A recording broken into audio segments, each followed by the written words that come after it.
Hey, this is Nicky G and welcome to Better Commander.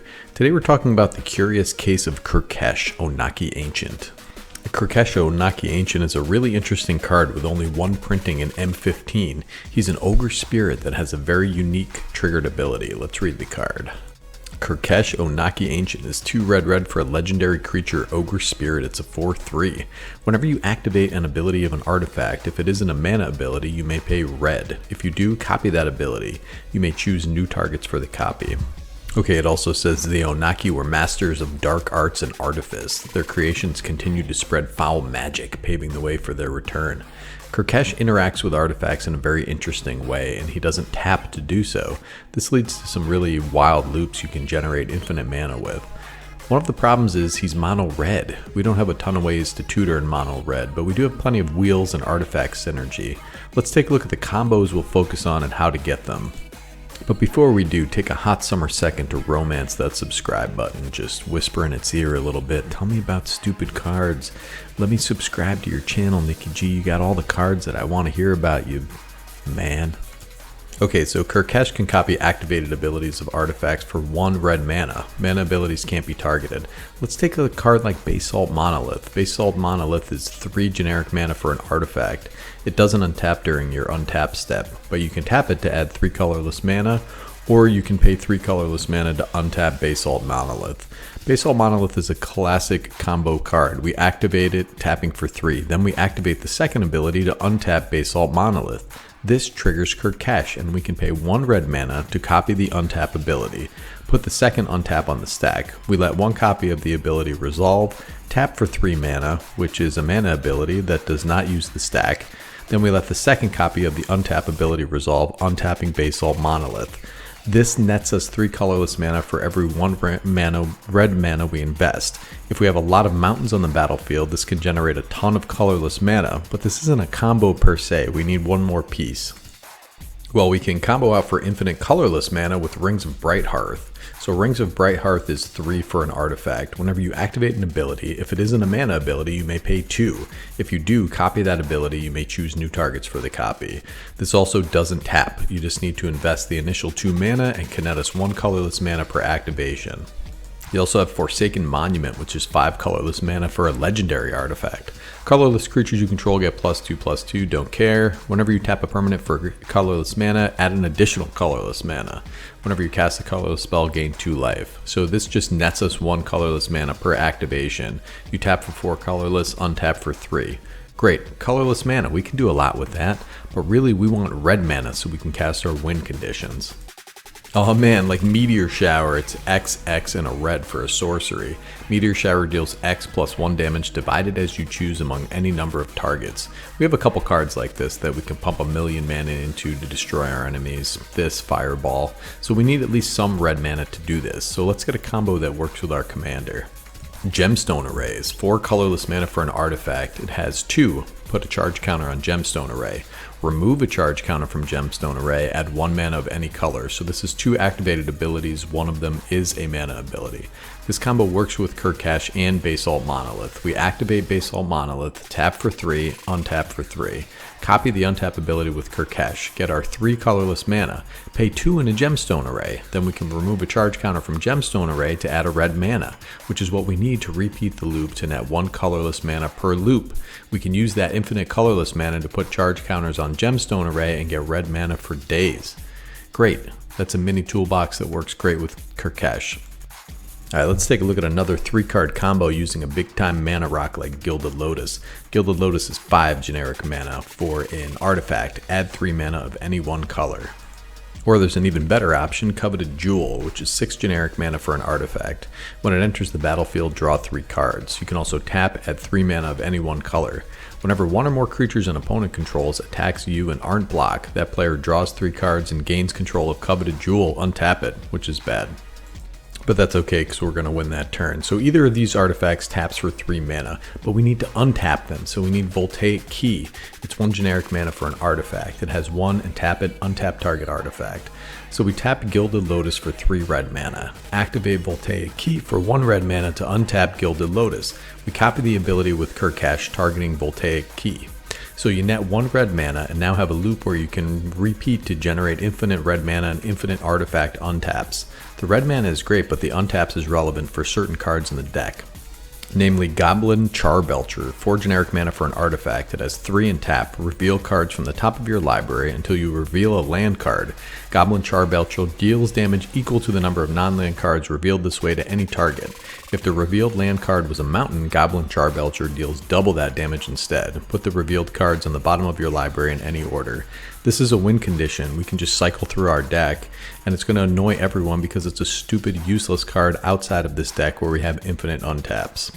Speaking of which, we have one more insane ludicrous combo that I just sort of accidentally lucked into one game due to the critical mass of artifacts on the battlefield. Magistrate Scepter is 3 generic for an artifact. You have 4 in tap. Put a charge counter on Magistrate Scepter. And tap, remove 3 charge counters from Magistrate Scepter, take an extra turn after this one. It's a goblin handing over a scepter to another fancy lad. Love the art. Kurkesh can copy the first ability, putting 2 charge counters on the scepter. Okay, not bad, but we already have Voltaic Key in the deck and cards like this. Clock of Omens is 4 generic for an artifact. Tap 2 untapped artifacts you control, untap target artifact.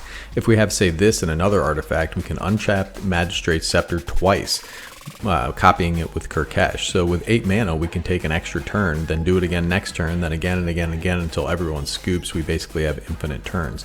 We can also copy the Magistrate Scepter activation for an extra turn and take 2 extra turns with Kurkesh if we need to.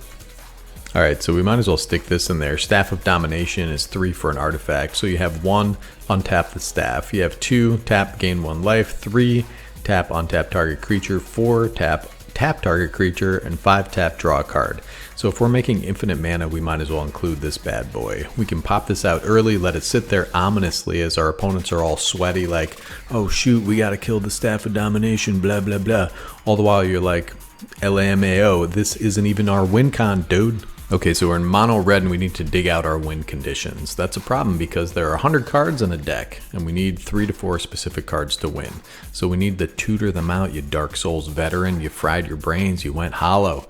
We got Moonsilver Key, it's 2 for an artifact and it has 1 in tap. Sacrifice Moonsilver Key, search your library for an artifact card with a mana ability or a basic land card. Reveal it, put it in your hand, then shuffle. 3 out of our 4 combo pieces have a mana ability, so we can get Basalt Monolith, Gilded Lotus, or Gemstone Array. We can copy this activated ability with Kurkesh also to get 2 of them and just have the combo in our hand. What about Kuldotha Forge Master? So it's 5 generic mana for an artifact creature. It's a construct, 3/5. It says tap, sacrifice 3 artifacts, search your library for an artifact card, put it onto the battlefield, and then shuffle. This is an activated ability, so if we can just get this guy to hang around for a turn or give him haste with Lightning Greaves or Swiftfoot Boots, then we can sack him and 2 other artifacts and copy the ability with Kurkesh to get our Voltaic Key and Gilded Lotus combo online. Alright, then we have Ring of 3 Wishes. It's 5 for an artifact. Ring of 3 Wishes enters the battlefield with 3 wish counters on it. And it has 5 in tap. Remove a wish counter from Ring of 3 Wishes. Search your library for a card. Put that card into your hand and then shuffle. We can double that up with Kurkesh as well just to get whatever we need into our hand. We also have Planar Bridge, which is 6 generic mana for a legendary artifact, and it has 8 in tap. Search your library for a permanent card, put it onto the battlefield, then shuffle. This is wildly expensive, but if we can get Basalt Monolith and Kurkesh on the battlefield, then we can net 3 colorless mana for each red mana we have. We only need 6 red to get 15 colorless and 1 left over to copy Planar Bridge's ability to get 2 pieces of the puzzle onto the battlefield. Alright, we also have Goblin Engineer, 1 in a red for a creature, Goblin Artificer. It's a 1/2. When it enters the battlefield, you may search your library for an artifact card, put it in your graveyard, then shuffle. It also has red and tap. Sacrifice an artifact, return a target artifact card with mana value 3 or less from your graveyard to the battlefield. More often than not, you need to get Basalt Monolith so you can get it back with this insidious little wrench guy. So this is both a tutor and a recursion piece, so we'll talk about a couple more recursion pieces like this next little guy. Goblin Welder, straight out of Urza's. It's 1 red mana for a creature, Goblin Artificer. It has tap. Choose target artifact a player controls and target artifact card in that player's graveyard. If both targets are still legal as this ability resolves, that player simultaneously sacrifices the artifact and returns the artifact card to the battlefield from the graveyard. This is an erroneous little wrench fella, and we love him. We can pack in Duretti Scrap Savant, so 3 in a red for a legendary planeswalker. It has a +2 ability, discard up to 2 cards, then draw that many cards, or a -2 ability, sacrifice an artifact. If you do, return target artifact card from your graveyard to the battlefield. Both of these abilities are super useful in this deck. It also has a -10. When you get an emblem, whenever an artifact is put in your graveyard from the battlefield, return that card to the battlefield at the beginning of the next end step. It can be your commander, starts with loyalty 3. So this guy is a really solid value piece in this deck, and I wouldn't be caught dead with that one. So if our tutors fail us and our recursion isn't working, we pack our deck with as many wheels as we could possibly get. We need a high card velocity to dig for our win conditions. We have cards like Reforge the Soul, 3 red for a sorcery. Each player discards their hand, then draws 7 cards. It also has a miracle cost for 1 in a red. And then we have Runehorn Hellkite, 5 in a red for a creature dragon. It's a 5/5 with flying. So it also has 5 in a red. Exile Runehorn Hellkite from your graveyard. Each player discards their hand, then draws 7 cards. So we're almost never going to cast this, but the ability to reuse it after it gets discarded is pretty decent. I like this card. I think it's a little undervalued. So we also have these artifacts we can sacrifice to draw a bunch of cards. So Dreamstone Hedron, Mindstone, Hedron Archive. We can copy the activated ability with Kurkesh to draw double the cards that you would normally draw. These can also be early ramp pieces for us. And hey, we're a mono red deck with making lots of mana, so we want to have a card like Insurrection. Look at all those elves all whacked out on fairy dust and their cool onesies looking for trouble. So this is 8 mana for a sorcery. Untap all creatures and gain control of them until the end of turn. They gain haste until the end of turn. This is kind of a save our butts card later in the game if we have a dragon deck that's going off or something. It's kind of like an oops, I win kind of card. So we dig and dig and dig, and eventually turns 5 to 8 we combo out, we get there. Mono red combo fireball deck in a nutshell. So goldfish it, you'll wield the power of infinite mana, destroy your enemies in the shower of molten rock traveling at terminal velocity, or with a goblin shotgun. Thanks for watching. This is going to be Nicky G from Better Commander signing off.